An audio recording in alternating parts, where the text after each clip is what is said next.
नमस्कार, आपण पाहत आहात महाराष्ट्र सुपरफास्ट न्यूज मराठी। आताची ब्रेकिंग न्यूज। घुसर गावाजवळ पिकअप उलटली, कत्तलीसाठी नेलेले 7 गोवंश वाचले। घुसर गावाजवळ गोवंशांनी भरलेली पिकअप उलटल्याची घटना घडली।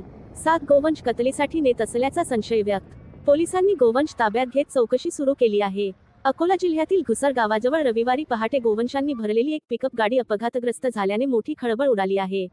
मिळालेल्या माहितीनुसार ही गाडी घुसरकडून अकोलाकडे जात होती। गाडीत 7 गोवंश असल्याचे समोर आले असून या गोवंशांना कत्तलीच्या उद्देशाने नेले जात असल्याचा संशय व्यक्त केला जात आहे। घुसर गावाजवळील वळणावर चालकाचे गाडीवरील नियंत्रण सुटल्याने पिकअप पलटी झाली। अपघातात काही गोवंश किरकोळ जखमी झाले, तर चालक अपघातानंतर गाडी सोडून पसार झाल्याचे सांगितले जाते। या घटनेची माहिती मिळताच गावकऱ्यांनी तत्काळ घटनास्थळी धाव घेत पोलिसांना कळवले। अकोट फाईल पोलिसांनी तातडीने घटनास्थळी पोहोचून जखमी गोवंशांना उपचारासाठी सुरक्षित ठिकाणी हलवले। पिकअप वाहन जप्त करण्यात आले असून या प्रकरणी अज्ञात आरोपींविरुद्ध पशु संरक्षण कायद्यानुसार गुन्हा दाखल करण्याची प्रक्रिया सुरू आहे। गावकऱ्यांच्या तत्परतेमुळे या गोवंशांचे प्राण वाचले, हे विशेष। ग्रामीण भागात असे प्रकार वाढत असल्याने नागरिकांमध्ये संताप व्यक्त केला जात आहे। ही घटना पुन्हा एकदा प्रश्न निर्माण करते, प्रशासनाकडून अशा वाहतुकीवर नियंत्रण ठेवले जाणार का? गावकऱ्यांच्या सजगतेमुळे मात्र आज 7 जीव वाचले।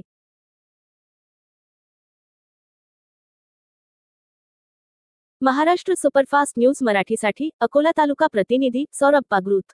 आमच्या यूट्यूब चॅनलला लाईक व सबस्क्राईब करा व बेल आयकॉन बटन दाबून शेअर करा।